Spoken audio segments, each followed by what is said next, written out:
This video project covers the Sofa Superstore fire that took place in Charleston, South Carolina on June 18, 2007.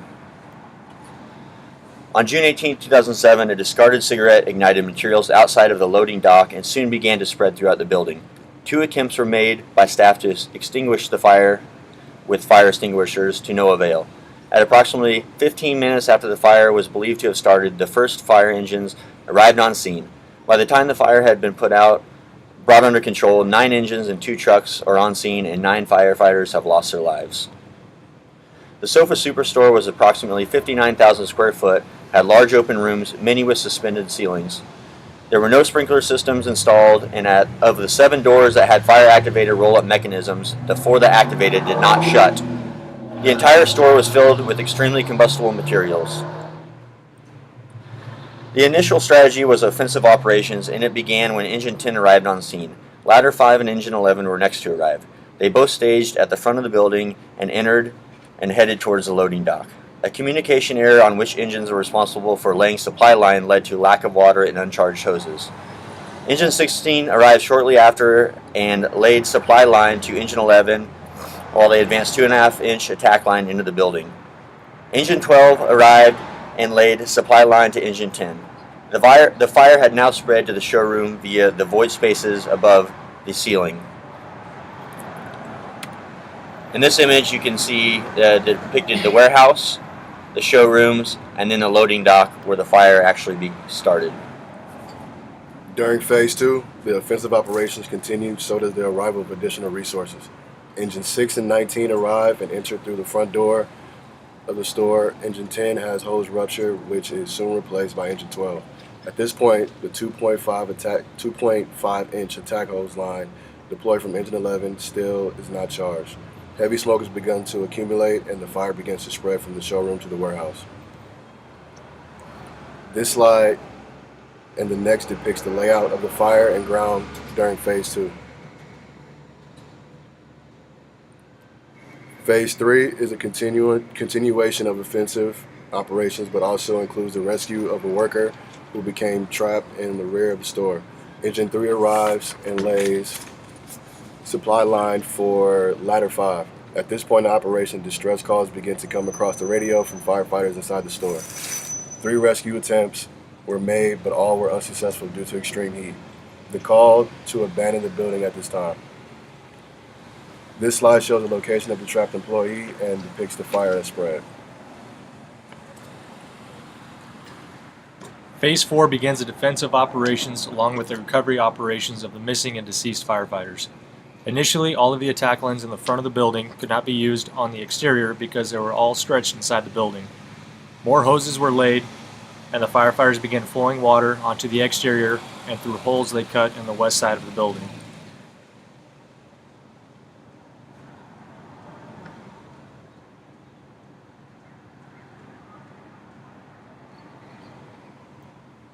This next slide shows the locations of the deceased firefighters.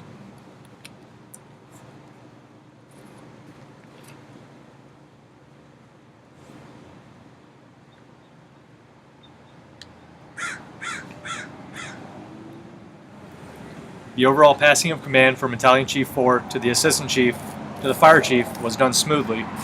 However, neither of them properly assumed command, and the department did not establish a traditional incident command structure. There was no single command post established, nor was there a set check-in location for off-duty firefighters responding to the scene where the incident commander could maintain personal accountability properly.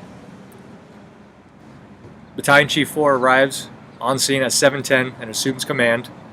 Command is then transferred to the Assistant Chief at 7:12, and at 7:16, the Fire Chief arrives on scene and assumes command till the end of operations, in charge of all personnel on scene. Basic timeline of the whole event. At 6:56, an employee at the Sofa Superstore in Charleston, South Carolina observes a fire at the rear of the store, and within 10 minutes the store manager observes the fire in the loading dock and discharges the first fire extinguisher towards it, but nothing happens. At 7:08, the fire is reported to 911, and the store manager again attempts to put out the fire in the loading dock with a second fire extinguisher, and nothing happens.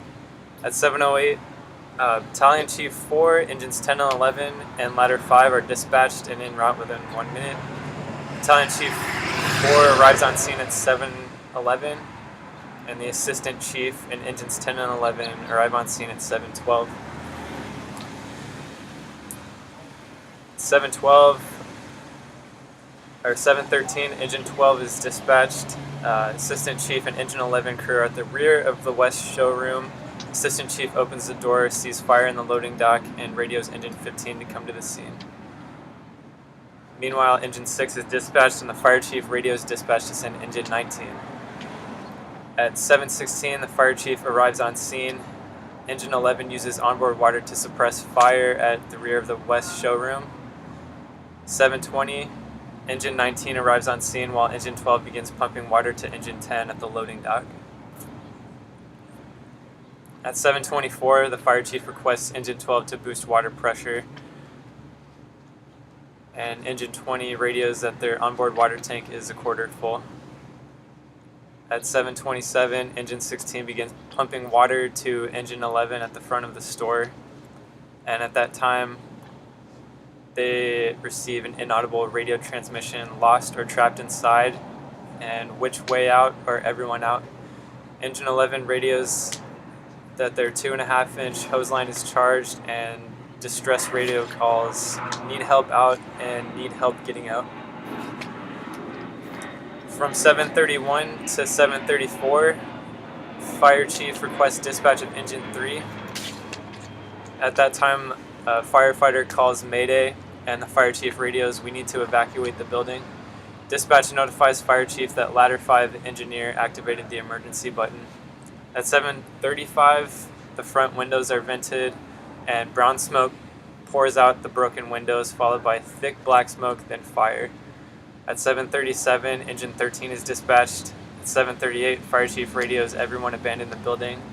Engine 11 sounds air horns to signal evacuation, and the Battalion Chief in charge of the training section radios Engine 16 to boost water pressure. Also at 7:38, St. Paul's Fire Company lays hose to Ladder 5, and Engine 13 arrives on scene. 7:44, the Assistant Chief requests dispatch to call Water Department to boost pressure. And then the fire is not put out until 10 p.m. So some lessons learned is that base and local state codes need to be modeled. Effective, thorough, and aggressive inspections by qualified personnel need to be conducted. Buildings, especially with the warehouses and buildings that contain highly combustible materials, need to be sprinklered. Sprinkler systems save lives and property. Pre-fire planning also saves lives and needs to be conducted thoroughly, and everybody needs to take that seriously. SOPs are very important to be established for ventilation, and then learning from the mistakes and conducting research to prevent further problems, like the sofa store fire.